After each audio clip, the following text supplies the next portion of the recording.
Hi everyone, I am Josh. Welcome back to my channel that seems to be almost non-existent because I've been so bad with content of late. Today I want to review for you a new book by Mary Robinette Kowal called The Sparman. The Sparman is a book that was released October 11th. I was granted this by NetGalley. I did end up buying a copy, actually two, by accident. Mine is signed by the author to the name. Number 41. Not number 1, but still pretty good, I think. So I bought this because I'm a huge fan of Mary Robinette Kowal.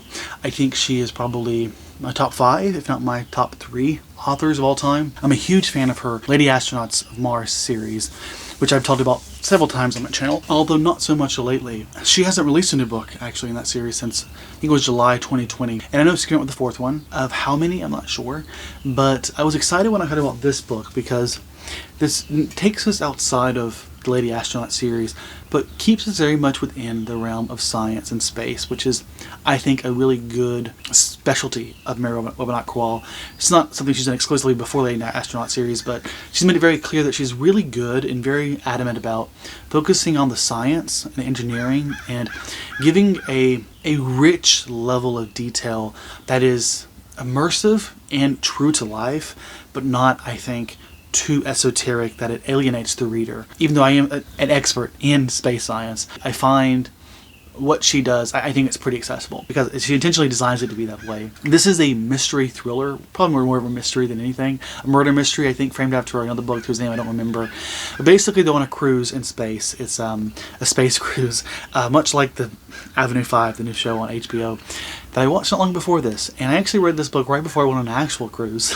And it was fun. I think Mary Robinette Kowal is really good at writing really fun books that are not too heavy. I don't want to say they're not emotional, because I think she does have an emotional depth to her books. I think is really well done, considering what's what I'm looking for, like the level of stress that you experience in her books. There's a level of realness that still lacks a level of, I think, grimness. Her books are optimistic. That's what I'm looking for. She has a level of optimism to the Lady Astronaut series, and I think also to here, that makes it a unique perspective, I think, or just a nice way to approach a murder mystery, because we have this sense of hope, or, you know, there's like this jolliness, I don't know how to describe it, that's mixed in with the murders and the drama. I think it's almost campy in a way, but in a way that's, I think, still entertaining.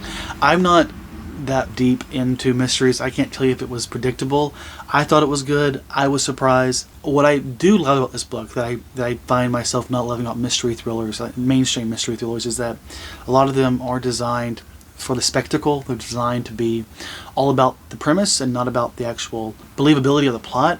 And one thing I think Mary Robinette lends to this the genre is that because she's so adamant about sticking to realness, there's a level of, I think, maturity in the reality of the story. Meaning it doesn't feel at any time that what I'm listening to is nonsensical. It's what actually happened. We have a world that is speculative to an extent, that's a near future, and we have a series of events that are taking place, and we have a series of characters who act a certain way. I think it's very believable that these people, these personalities, would act this way in this circumstance.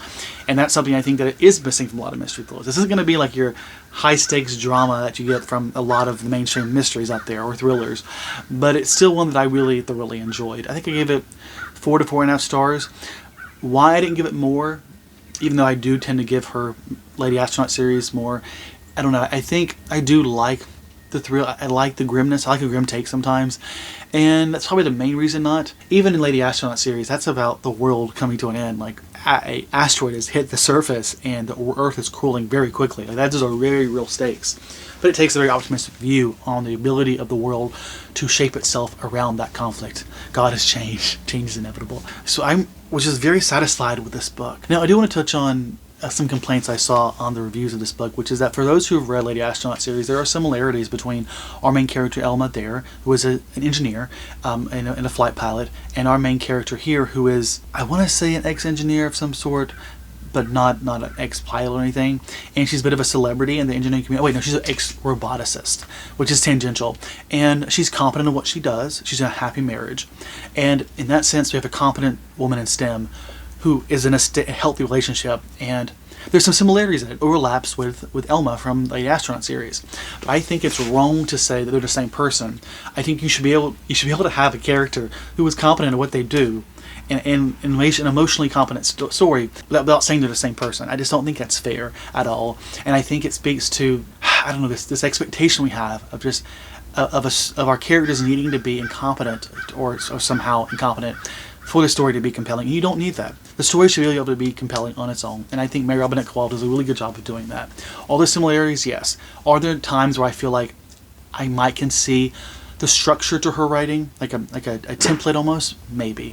For example, Elma gets very anxious in crowds and being a spokesperson, while our main character here, whose name I'm now forgetting, I'm realizing, she panics around fire because of a terrible accident that happened around her when she was younger, so she has this traumatic event.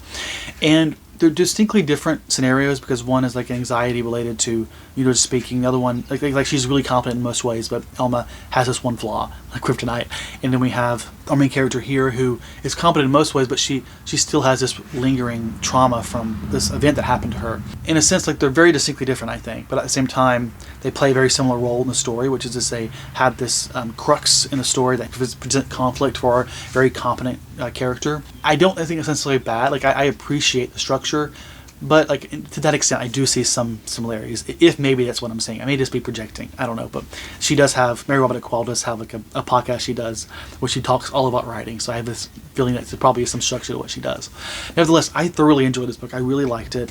It won't be a favorite of the year probably, but that's more on a personal level. Like, favorites have to reach a personal depth for me.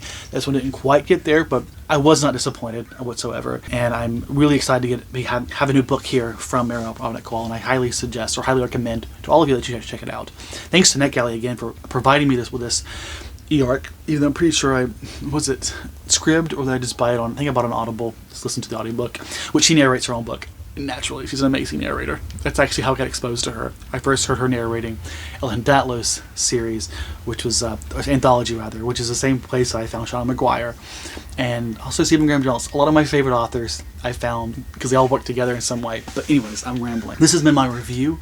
I hope you consider giving it a try. I know it's not a book that's gotten much much attention, I should say, on BookTube, because it's just not mainstream. But I hope it's one that y'all consider giving a shot, especially if you like that sort of cozy mystery that's somewhat optimistic, but still sort of a murder mystery. I thought it was fun. Yeah, so those are my thoughts. Let me know if you might check it out, or if you've read any of the other Mary Robinette Kowal's books. But as always, hope you all have a great day, stay safe, and I'll see you all next time.